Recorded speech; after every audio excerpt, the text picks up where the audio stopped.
So what are some of the things that we're physically attached to? And you may be surprised. Sure, we're attached to our money, our property, our books. Don't touch my books. You know, our clothes. What do you mean that doesn't look good? I've had it for 20 years. I like to wear it. Our furniture. We're attached to our family. They have to behave the way we want them to behave. Otherwise, we're not happy. Look what that does. Look at the implications of that. We are so attached to physical life that we don't even realize it. And the root of that, the result of that rather, that attachment to physical life is fear. Whenever you are afraid, just remember the word, I'm attached to something. What is it? If you just ask that question, the answer will come to you in stark contrast to what's going on in your life. So fear equals attachment. So you're going to see, what is it physically that I am attached to? And it can surprise you. You might even be attached to a physical sensation.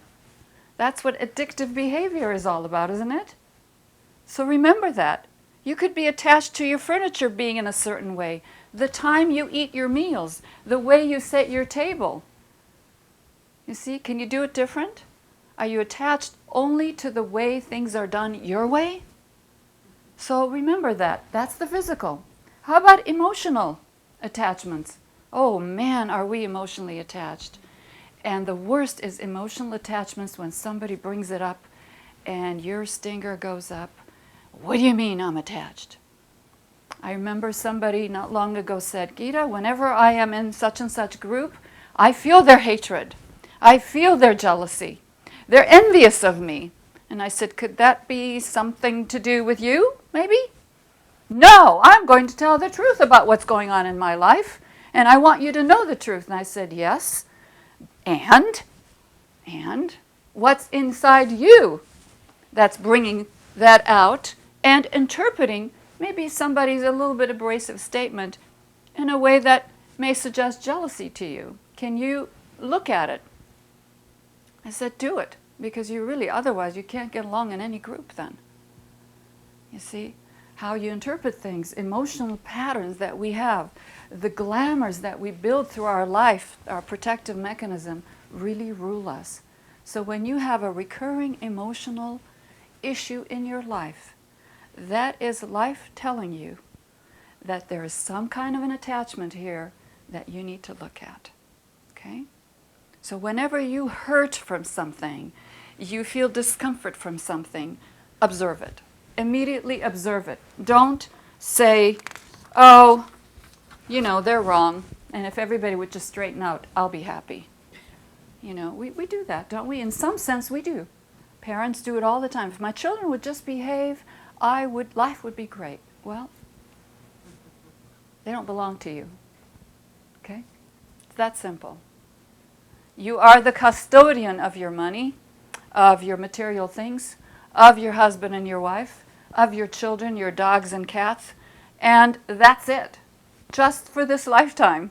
Not forever. Not before. It'll change next time. And just that thought in my mind makes me free. I don't know about you. I think I've got a limited time. I better do a good job. And that gives you a deep sense of responsibility. Don't escape. This was given to you and you chose it. And from here on, don't think this is it forever and ever. Do good, solve and heal, and then when you're ready to move on with detachment, you'll see. You'll go off higher. Now mentally, are we attached mentally? Oh man, are we attached to our mental furniture? Do you ever observe the way you think? The thought patterns that go on your mind? Do you ever observe the way you state your opinions? Do you realize that they're always on the same pattern?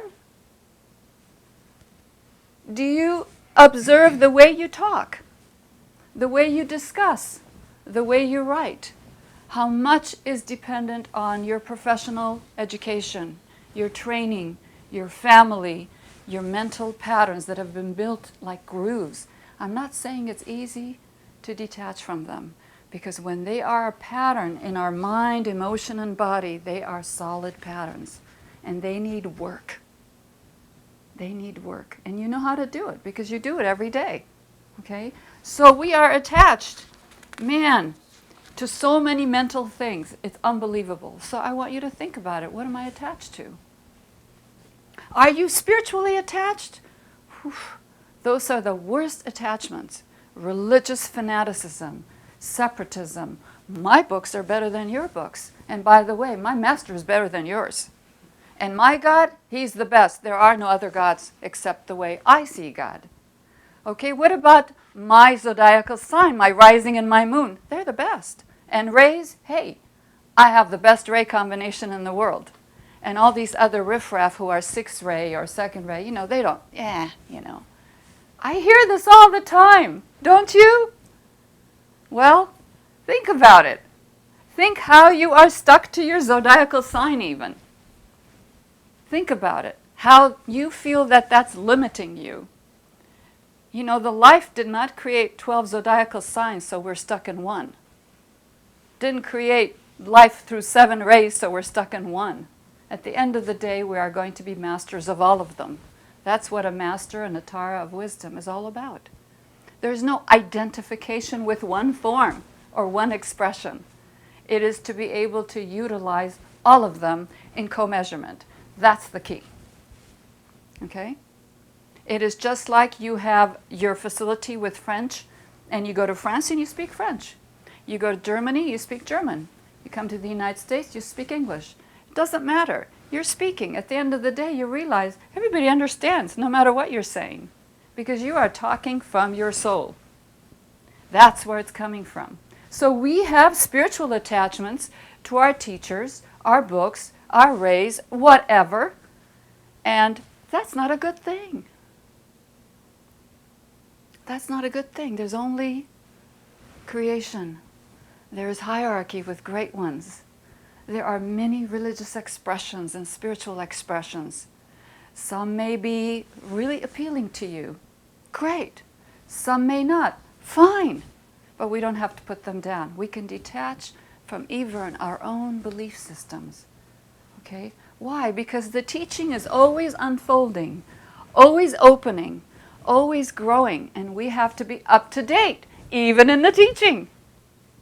Okay? It is never the same. 100 years ago, what people believed is not the same now. Look how much unfoldment the teaching has brought us from the 1900 to 2000. In a 100-year history, imagine the books and the lectures and the teachers of the wisdom and how much has been brought to us. What can happen in the next 100 years?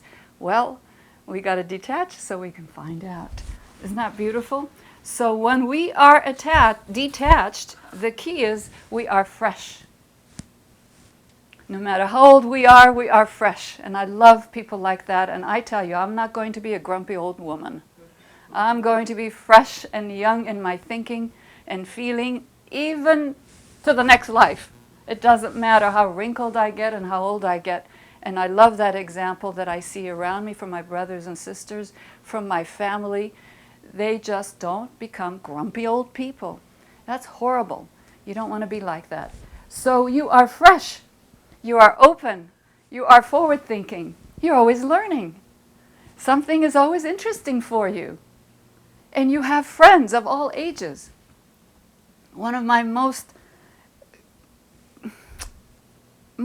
grateful that I am for, I don't know if that's proper English, one of the most beautiful things that I'm grateful for, okay, is when I see 14 to 18-year-olds when I go to Austria or Germany or Switzerland who come to the teaching, and one young man said, "Gita, you look even better than you looked when I first met you 4 years ago." And I said, from a 17-year-old, that's pretty good.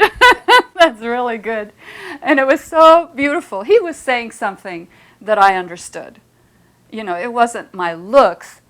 He was just tuning into the beauty of the teaching that we were experiencing together. A beautiful, tall, 6'3" young man. Just beautiful. So you see, this is how we link to the young, to the intermediate, to the old alike. And then imagine, with detachment, we can link to the higher worlds. We can link to invisible helpers. We can link to the angels and devas, to all of nature. So you want to be detached because that's how your life becomes rich and multi-dimensional and beautiful and serene. These are the qualities that you're looking for. So we are future-oriented, flexible, open, expectant when we are detached. This is Gita Saradarian, and I would like to thank you for your interest in this video lecture. We have books, booklets, and spiritual study courses on this very topic. Please visit us at tsgfoundation.org for more information on all TSG Foundation products and services. Thank you.